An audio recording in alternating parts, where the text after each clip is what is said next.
દુશ્મન જેવો આપણો નાતો છે, મોટી ઘમંડ વાળી આપણી વાતો છે. ખબર નહીં નાનેથી કેમ મોટા થઈ ગયા, આ 20-20 વર્ષના ગાળા કેમ આટલા જલ્દી વીયા ગયા.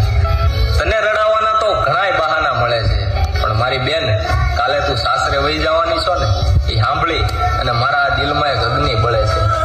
સવારે માંડવો રોપાણો, રાત્રે રાસ ગરબાની રમઝટ બોલશે, પણ ખબર નહીં મારી બેન કાલે તને સાસરે મોકલવા તારો આ ભાઈ કેમ કરીને એના દિલના દરવાજા ખોલશે.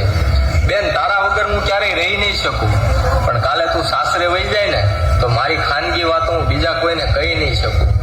તારા લગ્નનો બહુ હરખ છે મને, કાલે તને તારો જીવન સાથી મળશે, પણ તારી વિદાય વખતે સૌથી જાજો છે ને મારી બેન, તારો આ ભાઈ રડશે. અને કહેવાય છે કે દુનિયાના બધા પ્રસંગોમાં લગ્નનો પ્રસંગ બહુ મોટો છે, પણ એક ભાઈને એની બેનથી અલગ કરે ને એ રિવાજ હાવ ખોટો.